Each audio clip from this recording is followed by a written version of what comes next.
जय माता दी दोस्तों यारो, आज जरूर सुने चाहे कितना ही अभागा मनुष्य हो, ब्रह्मा मुहूर्त में कर दो ये काम जो चाहोगे वह मिलेगा। दोस्तों, एक समय की बात है जब माता पार्वती ने भगवान शिव से पूछा, हे स्वामी, मैंने देखा है कि चाहे कितना ही अभागा मनुष्य हो, अगर वह सुबह के समय ब्रह्मा मुहूर्त में उठता है तो वह बहुत सुखी रहता है। ऐसा क्यों है, मुझे ब्रह्मा मुहूर्त का रहस्य बताइए। तब भगवान शिव ने कहा, हे देवी, मैं आपको इस प्रश्न का उत्तर एक छोटी सी कथा के माध्यम से बताऊंगा। कृपया आप इस कथा को ध्यान पूर्वक सुनना। वीडियो में आगे बढ़ने से पहले अगर आप सब हमारे चैनल भक्ति में शक्ति 8824 पर पहली बार आए हैं तो अपने इस चैनल को सब्सक्राइब जरूर कर ले। दोस्तों, जो भी मनुष्य इस कथा को पूरा सुनेगा वह ब्रह्मा मुहूर्त का रहस्य जानकर पूरा जीवन बदल सकता है। तब माता पार्वती कहती हैं, हे स्वामी,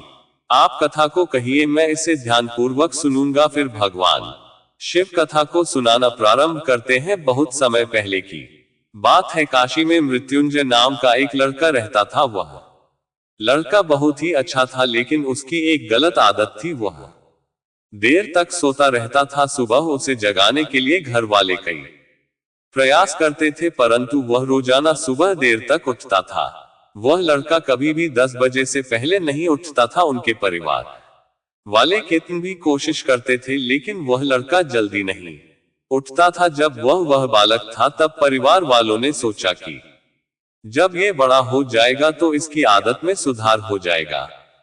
परंतु वह लड़का जैसे जैसे बड़ा होता गया, उसकी यह आदत और भी ज्यादा गहरी होती चली गई। फिर उसके पिता उसकी इस आदत से बहुत ज्यादा परेशान रहने लगा था। उस लड़के को ढेरों नकारात्मक शक्तियों ने घेर लिया था। वह सभी को पलटकर जवाब देता था और दिन भर उदास रहता था। इसका असर उसके स्वास्थ्य पर भी पड़ रहा था। जब उस लड़के को ये पता लगा कि उसके सारे मित्र सफलता को प्राप्त कर चुके हैं, तब वह और भी ज्यादा चिंतित हो गया और ईश्वर को कोसने लगा। और वह बार बार यही कहता था कि मेरी किस्मत ही खराब है। परंतु उसके पिता अच्छी तरह से जानते थे कि उस लड़के के असफल होने के पीछे क्या कारण है। फिर भगवान शिव ने कहा, हे देवी, एक दिन की बात है, उसके पिता को किसी सन्यासी के बारे में पता चला तो तुरंत वह अपने बेटे की समस्या को लेकर उस सन्यासी के पास जा पहुंचे, जिससे सन्यासी को बड़े ही विस्तार से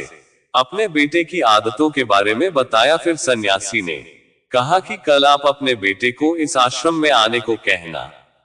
फिर उस लड़के का पिता अपने घर की ओर चला गया। उसे पता था कि अगर वह सीधे तरीके से अपने बेटे को सन्यासी से मिलने के लिए कहे तो वह कभी तैयार नहीं होगा। तब उसके पिता ने कुछ दिमाग लगाया, जिससे अपने बेटे को अपने पास बुलाया और कहा, तुम्हारे सारे मित्र जीवन में सफलता प्राप्त कर चुके हैं, क्या तुम सफल नहीं होना चाहते हो? फिर लड़के ने उत्तर दिया कि जरूर पिताजी, मैं भी सफल होना चाहता हूँ, परंतु जब भी मैं अपने मित्रों से उनकी सफलता का रहस्य पूछता हूँ तो वे मुझे कुछ नहीं बताते हैं। भगवान शिव ने कहा, हे देवी, फिर उसके पिता ने अपने पुत्र से कहा कि मुझे ये रहस्य पता चल गया है कि वह सभी क्यों सफल होते जा रहे हैं। तब उस लड़के ने बड़ी उत्सुकता से पूछा, क्या पता चल गया है पिताजी? कृपा करके आप मुझे बताएं। फिर उसके पिता ने कहा कि कल सुबह तुम्हें एक सन्यासी के आश्रम में जाकर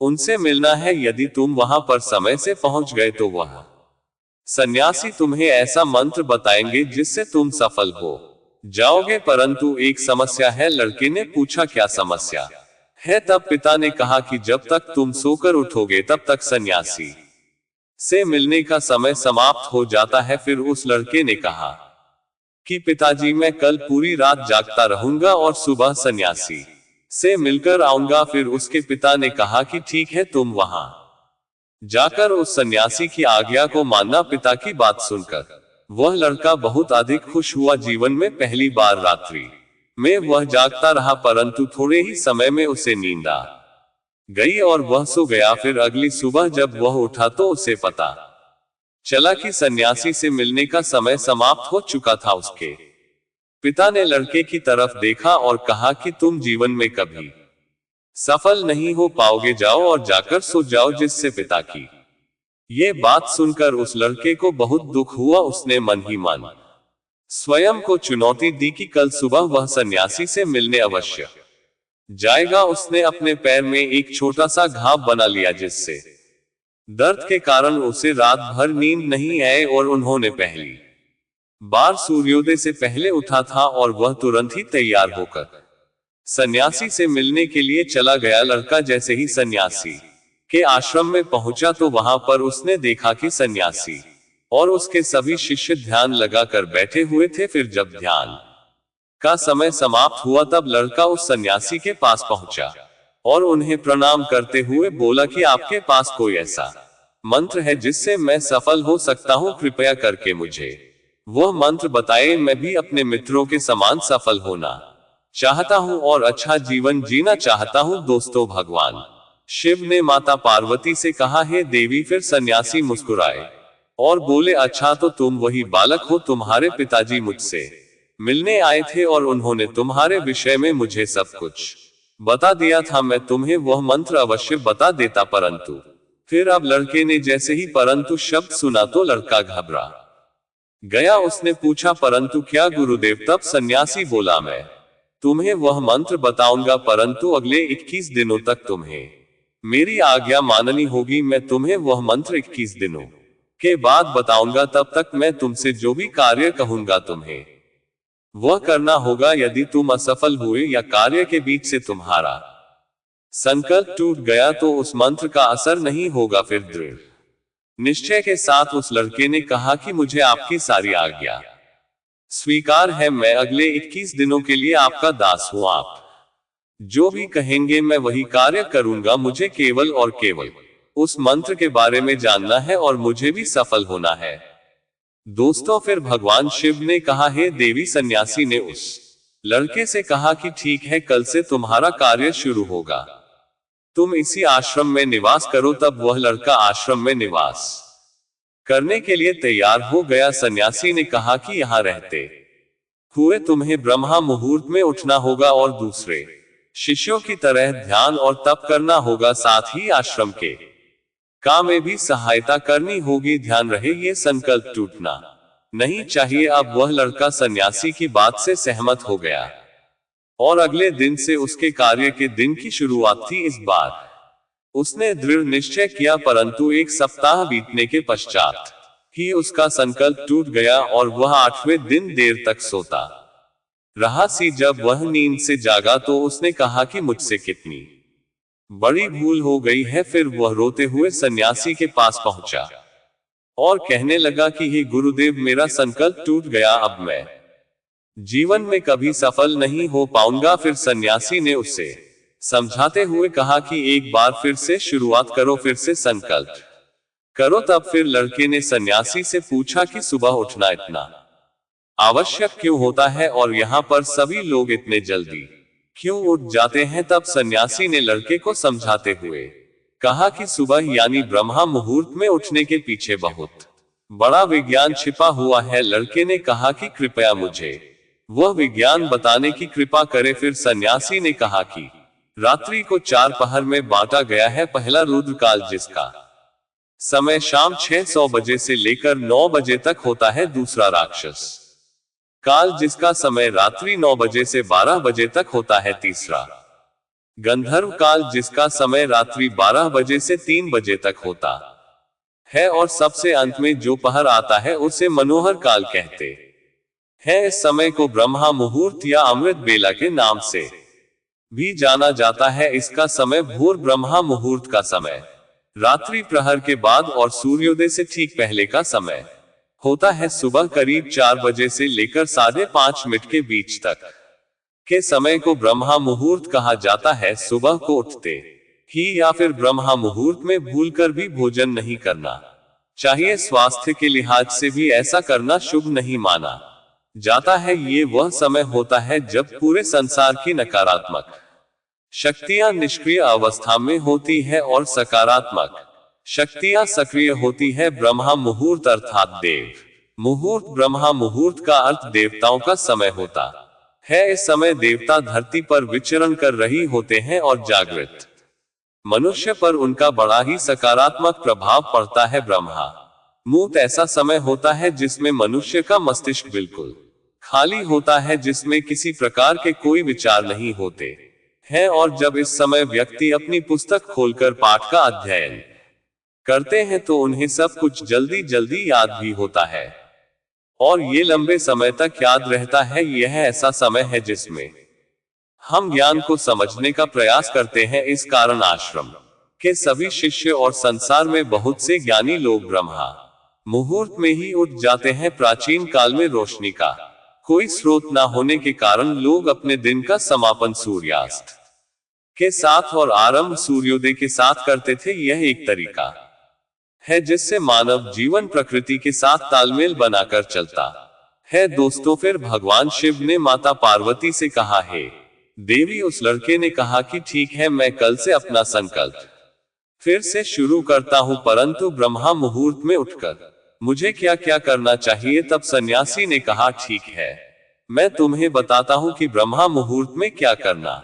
चाहिए और कैसे करना चाहिए। सबसे पहले उठकर धरती माता पर पांव रखने से पहले धरती माता को प्रणाम करना चाहिए और अपनी दोनों हथेलियों को देखना चाहिए और ईश्वर को धन्यवाद देना चाहिए ताकि उन्होंने तुम्हें आज का सूर्योदय देखने का अवसर दिया है। इसके बाद नित्य कर्म और स्नान करने से शरीर की ही नहीं बल्कि मन की शुद्धता भी बढ़ती है। स्नान करने के पश्चात ध्यान की प्रक्रिया होती है। ब्रह्मा मुहूर्त में ध्यान की अवधि 21 दिन तक होती है। इस विधि का उपयोग तब किया जाता है जब आप अपनी कोई मनोकामना की पूर्ति चाहते हैं। यह ऐसा समय होता है जब व्यक्ति अपने आज्ञा चक्र को सक्रिय करने पर काम करते हैं। दोस्तों, फिर आगे वह सन्यासी कहता है, आज्ञा चक्र दोनों भागों के बीच होता है। ये संकल्प का स्थान भी कहा जाता है। अगर इस चक्कर पर ध्यान केंद्रित किया जाए और अपनी मनोकामना को बार बार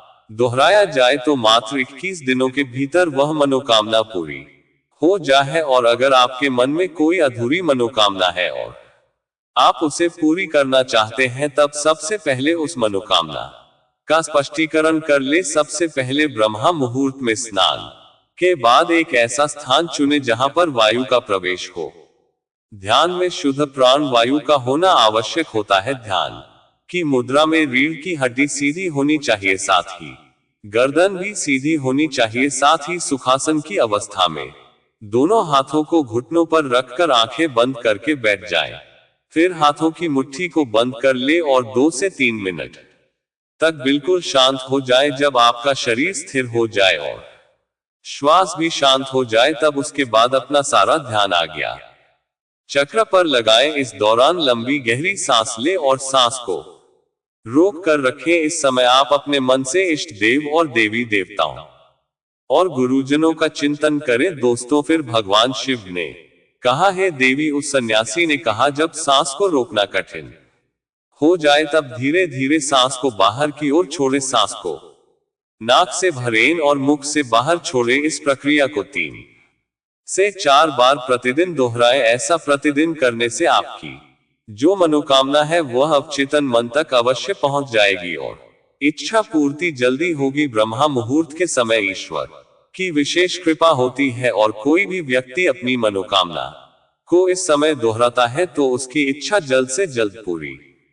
होती है। दोस्तों, फिर भगवान शिव ने कहा, है देवी, इस प्रकार सन्यासी ने उस लड़के को ब्रह्मा मुहूर्त का महत्व बताया, जिससे अगले 21 दिनों तक उस लड़के ने बड़े ही मन के साथ इस प्रक्रिया को अपनाया। अब वह बहुत ही ज्यादा अनुशासित और शांत भाव का बन चुका था। उस लड़के ने जैसे ही अपना संकल्प पूरा कर लिया, उसके बाद वह लड़का बड़े ही प्रसन्न भाव से सन्यासी के पास पहुंचा और कहने लगा, हे गुरुदेव, मैंने 21 दिनों का संकल्प पूरा कर लिया है, अब कृपया मुझे सफल होने का मंत्र बताइए। तब उस सन्यासी ने मुस्कुराते हुए कहा, पिछले 21 दिनों से जो अभ्यास तुम करते हुए आ रहे हो वही तुम्हारा सफलता का मंत्र है। जो व्यक्ति ब्रह्मा मुहूर्त में उठकर ध्यान प्रक्रिया को सही से करते हैं वह जीवन में कभी असफल नहीं हो सकते हैं। तुम्हें ब्रह्मा मुहूर्त का रहस्य पता चल चुका है, अब तुम इसे पर्यंत करो। तुम्हें जीवन के लक्ष्य और सफलता दोनों प्राप्त होंगे। फिर उस लड़के ने सन्यासी को धन्यवाद दिया और ब्रह्मा मुहूर्त के नियमों का पालन जीवन पर्यंत तक करने का वादा भी किया। और दोस्तों, अगर व्यक्ति अपने जीवन की दिशा को एक खास तरह से बदलने के लिए इच्छुक नहीं है तो उसे आधी रात को साधना नहीं करना चाहिए, क्योंकि इस दौरान की गई साधना कुछ ऐसे बदलाव लाती है जिसे आप शायद संभाल ना पाए। तो दोस्तों, इस प्रकार भगवान शिव ने माता पार्वती को कथा सुनाई। मैं आशा करता हूँ कि आपको ये कथा पसंद आई होगी, और यदि इस चैनल भक्ति में शक्ति 8824 पर नए हैं तो चैनल को सब्सक्राइब, वीडियो को लाइक एवं शेयर जरूर करें। साथ ही